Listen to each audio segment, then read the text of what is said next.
বিধানসভার গোবর্ধনপুর এলাকায় আইএসএফ কর্মীর বাড়ির সামনে তাজা বোমা উদ্ধার ঘিরে রাজনৈতিক উত্তেজনা। বোমা উদ্ধার করে দেগঙ্গা থানার পুলিশ। ওই আইএসএফ কর্মী জানান, আজ সকালে বাড়ির দরজা খুলতেই দেখতে পান বাড়ির দরজার সামনে দুটি তাজা বোমা রাখা রয়েছে। সঙ্গে সঙ্গে দেগঙ্গা থানার পুলিশকে খবর দিলে পুলিশ ওই দুটি তাজা বোমা উদ্ধার করে নিয়ে যায়। আইএসএফ এর পক্ষ থেকে দাবি করা হয়েছে, তৃণমূলের কর্মীরা তাকে ফাঁসানোর জন্যই তার বাড়ির সামনে তাজা বোমা রেখে দিয়েছে। আর এই অভিযোগ অস্বীকার করছে তৃণমূল। আমিও বলতে পারবো না গো। কালকে আমি রাত্রিতে তখন 11:30 নাগাদ বাড়িতে ঢুকি। বাড়িতে ঢোকার পরে আমি নিজেই খাওয়া দাওয়া করে নিজে শুয়ে পড়ি। সকালবেলা আমি কাজে যাব, ঘুম থেকে উঠে দরজা খুলে দেখি আমার দরজার সামনে 2 পিস বোম। তাজা বোমা? একদম তাজা বোমা।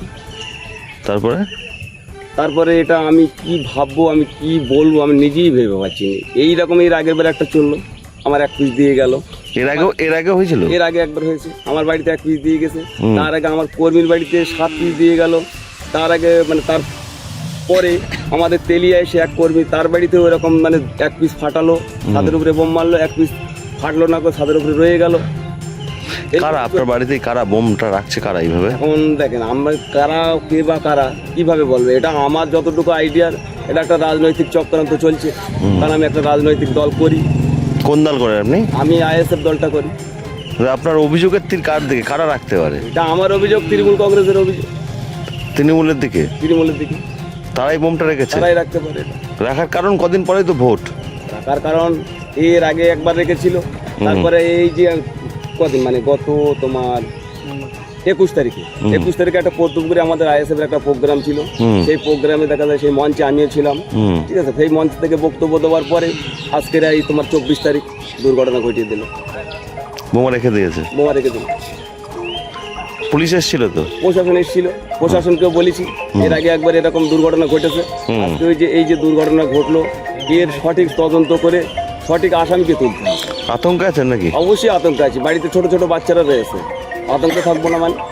একটা বিপদ তো ঘটে যেতে পারতো। বিপদ তো অবশ্যই ঘটে যেতে পারতো। আমি যেভাবে দরজা খুলেছি, আমি ঘুমের ঘরে তো দরজাটা খুললাম।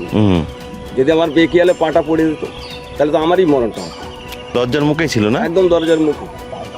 কি চাইছেন আপনি এখন?